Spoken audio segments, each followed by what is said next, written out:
Halo semuanya, selamat datang di update market hari ini, 1 Februari 2026.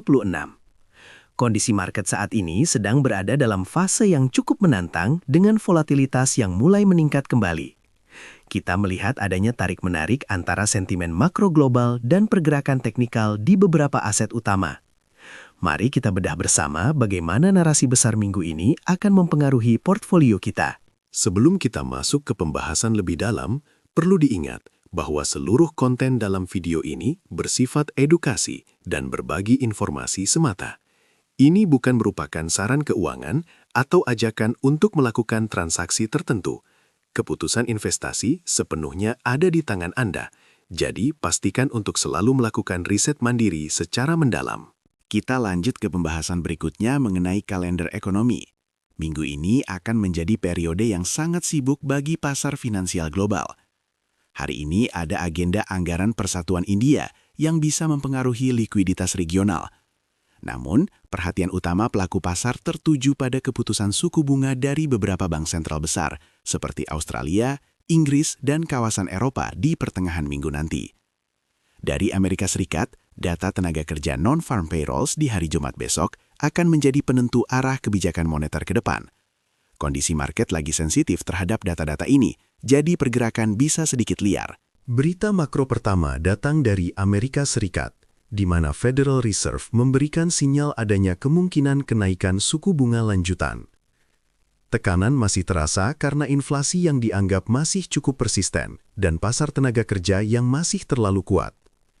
Bagi pasar kripto, sinyal ini cenderung memberikan tekanan jangka pendek karena meningkatnya biaya pinjaman dan potensi pergeseran aset dari risiko tinggi ke aset yang lebih aman. Beralih ke benua biru, inflasi di Eurozone dilaporkan mulai sedikit melandai menjadi 4,2%, turun dari sebelumnya 4,5%. Meski melambat, angka ini masih berada di atas target Bank Sentral Eropa. Situasi ini menciptakan ketidakpastian mengenai kebijakan moneter di Eropa yang terkadang membuat investor mulai melirik aset digital sebagai alternatif lindung nilai terhadap devaluasi mata uang lokal.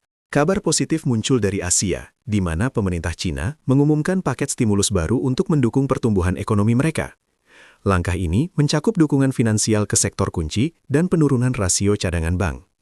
Stimulus besar dari ekonomi kedua terbesar di dunia ini biasanya meningkatkan selera risiko secara global, yang bisa menjadi katalis positif bagi pergerakan Bitcoin dan Ethereum jika likuiditas tersebut mulai mengalir ke pasar aset berisiko. Sekarang kita lihat suasana hati market melalui Fear and Greed Index.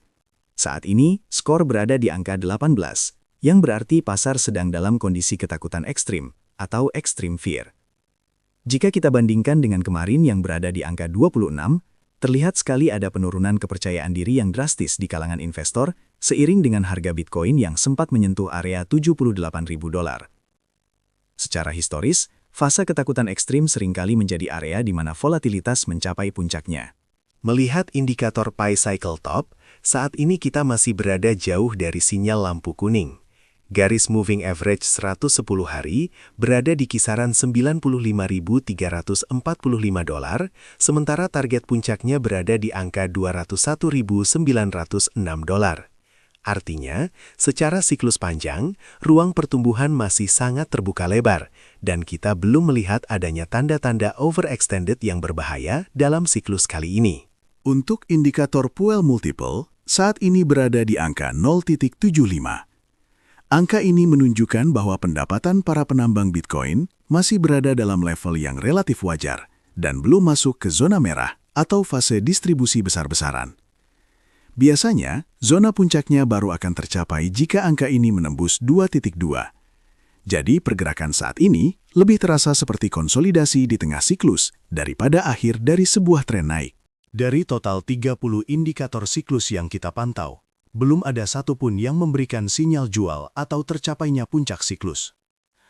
Beberapa yang menarik perhatian adalah Bitcoin AHR 999 yang berada di 0,43, menunjukkan area yang sangat menarik untuk akumulasi jangka panjang. Selain itu, MVRV Z-Score juga masih sangat rendah di angka 0,78, jauh dari level 5 yang biasanya menandai puncak pasar. Secara keseluruhan, data menunjukkan mayoritas indikator masih berada dalam zona tahan atau akumulasi. Itu dia update market kita untuk hari ini. Sekali lagi kami tegaskan bahwa seluruh informasi yang disampaikan adalah untuk tujuan edukasi dan tidak boleh dianggap sebagai saran investasi. Tetap bijak dalam mengelola risiko dan selalu gunakan uang dingin dalam setiap transaksi. Sampai jumpa di update berikutnya.